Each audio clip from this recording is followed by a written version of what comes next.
আসসালামু আলাইকুম। নীলা লাইফস্টাইল যে যেখান থেকে দেখছেন আশা করছি সবাই ভালো আছেন। আলহামদুলিল্লাহ আমরাও ভালো আছি। আমি নীলা ইতালি থেকে বলছি। প্রতিদিনের মতন আজকে একটা নতুন ভিডিও নিয়ে হাজির হয়ে গেছি। আর আজকের ভিডিওটা আমি সকাল থেকে স্টার্ট করেছি। সকালে নাস্তা করে নিয়েছি অবশ্যই। দেখেন এই যে নাস্তা করে আজকে আসছি ভিডিওটা শেয়ার করব আপনাদের সাথে তাই। তো ২ টা গোল্লা বেশি ছিল সেটা আমি র্যাপিং পেপার দিয়ে পেঁচিয়ে এখন ফ্রিজে রেখে দিব। অবশ্যই গোল্লাগুলা ঠান্ডা হওয়ার পরেই। আর এখানে গোস্তটা রান্না বসাচ্ছি তার মধ্যে দিয়ে দিলাম গোস্তটা অতি ফার্স্টে আমি ভালো করে ধুয়ে নিয়েছি। তারপর পেঁয়াজ দিলাম, হলুদ ফাঁকি, সামান্য মরিচ ফাঁকি, ধনিয়া ফাঁকি সবকিছুই কম করে দিচ্ছি। কারণ হ্যাঁ, আর কি বলবো? গোস্ত তো যেরকম করে রান্না করলে সবচাইতে বেশি ভালো লাগে সেটা হচ্ছে আমার কাছে মনে হচ্ছে যে মসলাটা যেমন হলুদ আর মরিচটা একটু বেশি দিলেই ভালো লাগে। কিন্তু আমাদের সমস্যা হয় যে সেজন্য একটু নরমালভাবে বসাচ্ছি। তার মধ্যে দিয়ে দিলাম আদা রসুন বাটা আর হচ্ছে তেল। আর এর মধ্যে কিন্তু আমি দিয়ে দিয়েছি হলো কি বলে এলাচি, দারচিনি, তারপরে তেজপাতা আর কি মসলার ভিতরে যা, যা সাধারণভাবে দেই, সাধারণভাবে যেভাবে মসলা দিয়ে আমরা রান্না করি গরুর গোশত সেগুলো দিয়েই আমি এখন মাংসটা কষিয়ে হাত দিয়ে মেখে নিব। কারণ এটা কিন্তু কষানোর মতনই হয়ে যায় অনেকটা। দেখতেই পাচ্ছেন কত সুন্দর একটা কালার চলে আসছে। আর আজকে আমি হাত দিয়ে কষিয়ে রান্না করব। আমি সহজে এইভাবে বসাই না। তো আজকে ভাবলাম একটু আপনাদের সাথে শেয়ার করি সুন্দরভাবে মাখিয়ে রান্না করে আর কেমন লাগবে সেটাও আপনাদের সাথে শেয়ার করি। আর এর মধ্যে কিন্তু আমি এখন টমেটো দিব না। পরে কিছুক্ষণ পরে দিব। আর এই যে এখন আমি সামান্য হাতটা ধুয়ে যতটুকু পানি দিতে হয় অতটুকুই দিয়ে দিলাম। বেশি না, একবারে খুবই কম। দেখেন এখন আমি সুন্দর করে করে দিচ্ছি। এখন এটা অবশ্যই ঢেকে দিব আমি। আর চুলাটা জ্বালিয়ে দিলাম। এতক্ষণ চুলাটা অফই ছিল। তো কি আর করব, এই যে চুলাটার মধ্যে বসিয়ে দিলাম রান্না। আর রান্নার পাশাপাশি কিন্তু আমি এই আজকে যেহেতু সবজি খিচুড়ি রান্না করব, টাইটেলে তো অবশ্যই দেখে ফেলেছেন আপনারা আজকে আমি কি টাইটেল দিয়েছি। তো যাই হোক, এই যে এখানে অনেক সবজি কাটতে হবে আর অনেক সময়ের ব্যাপার, এগুলো অনেক সুন্দর করে চেক করে কাটতে হবে। আর এটা দেখেন, এটার প্যাকেটিংয়ের ভিতরে খোলা ছিল, মানে আলগা হয়েছিল। তো তাও আমি অফ ক্যামেরায় কিন্তু সব সবজিগুলো কেটে নিয়েছি। আর এই যে দেখতেই পাচ্ছেন এখানে হচ্ছে টমেটো, পেঁপে, আলু, তারপরে ঝুঁকুনি, গাজর, তারপরে হচ্ছে ফুলকপি, ব্রকলি, এই কয়েকটা সবজি কেটে নিয়েছি। আর বেশি করে আরও পেঁপে কেটে নিয়েছি। পেঁপে আর আলু বড়, বড় সাইজ করে। কারণ শুধু দুপুরের জন্যে খিচুড়িটা হবে, রাতের জন্য ভাত রান্না করব যাতে গোস্তটা ভাতের সাথেও খাওয়া যায় সেজন্য।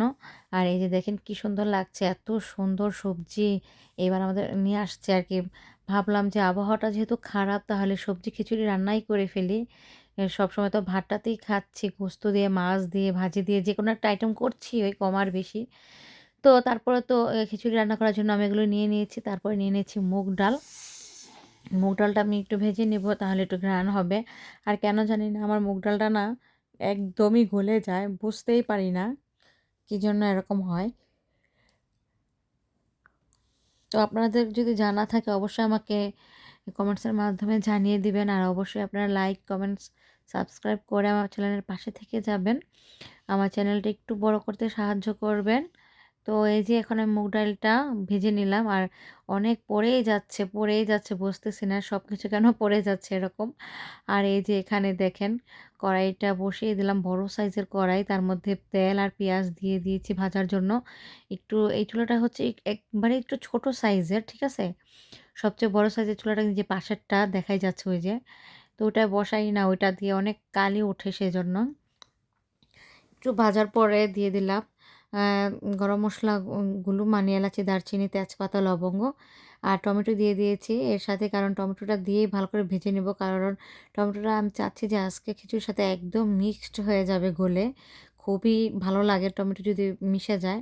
তারপর তো দেখেন এখানে আদা রসুন বাটা, তারপরে সরি রসুন তো আদা রসুন বাটা, হলুদ ফাঁকি, ধনিয়া ফাঁকি, জিরে ফাঁকি নেই, কাঁচাটাও নেই, ভাজাটাও নেই। এটা আমি পরে ভাজাটা এড করব। আর থাকলেও দিতাম না আমি এখন। আর এই যে দেখেন চুলাটা একেবারেই সামনে, তো পারছিলাম না, আর ভয় করছিল ছেলেটা এখানে ছিল সেজন্যই। তারপর আমি অফ ক্যামেরায় ভালো করে ভেজে এখানে একদম গরম পানি ছিল, গরম পানি দিয়ে দিয়েছি। তারপর তো আর এই যে এখানে আমার খিচুড়িটা বসিয়ে দিয়েছি। পরেই এই যে গোস্তটা দেখলাম যে হয়ে গিয়েছে প্রায়। এটার মধ্যেও গরম পানি দিয়ে দিয়েছি। এখন এই যে বলেছিলাম না আলু আর পেঁপে কেটে রেখেছি সেগুলো দিয়ে দিলাম। আর ভাবলাম যে ঝট করে রান্নার পাশাপাশি যেসব কাজগুলো আমি সবসময় করে থাকি সেগুলো এখন করে নেব। তার মধ্যেও একটা হচ্ছে অন্যতম এই যে প্লেট বাসন ধোয়া, সকালে নাস্তা করেছি সেগুলো রয়েছে। তারপর দুপুরের আয়োজনের সময় যেগুলো নষ্ট হয়েছে সেগুলো রয়েছে, সে বেলুন ফ্রি রয়েছে, সবকিছুই এখন আমি এগুলা সুন্দর করে মেজে একেবারে ধুয়ে নেব। তার জন্য যত মনে করেন যে কি বলে?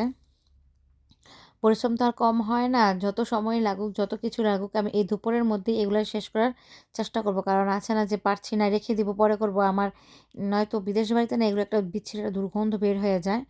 একেবারে আর এগুলো আমার আগে করলেও করতে হবে, পরে করলেও করতেই হবে। সেজন্য আমি রাখতেই চাচ্ছিলাম না। চাচ্ছিলাম যে সম্পূর্ণটাকে করেই ফেলি। দেখেন তারপরে ঝটপট করে অনেক স্পিড করছিলাম। তারপরে নিচের কালিগুলো এবার উঠাতে পারছিলাম না। তারপরে আর সময় দিলাম না। কারণ এগুলোর মধ্যে সান্তা ক্লার দিলে হয়তো উঠতে পারে। দেখেন জালিটা দিয়েও ব্যবহার করলাম, তারপরেও পারছিলাম না। তো আমার কথা হচ্ছে যে যখনই যেটা করব, ধুবো সেটাকে একবারে ক্লিয়ার করেই ধোয়ার চেষ্টা করি সবসময়। না পারলে আর এত সময় দেওয়ার মতো সময় নাই আমার কাছে। আমি এটা পরে আবার ট্রাই করি। আস্তে ধীরে যখন ভিডিও থাকে না তখন আমি এটা অনেক সময় দিয়ে চেষ্টা করি তোলার জন্য। তো তারপরে না যেটা ওঠার তো ওঠেই আর যেটা না ওঠার তো নাই। তারপরে এই যে এখানে দেখতেই পাচ্ছেন আমি সবকিছু ধুয়ে কিন্তু আমার এই যে পাশেই ঝরার জন্য দিয়ে দিচ্ছি। কারণ ঝরার পরে যার, যার জায়গা তাকে রেখে দিব।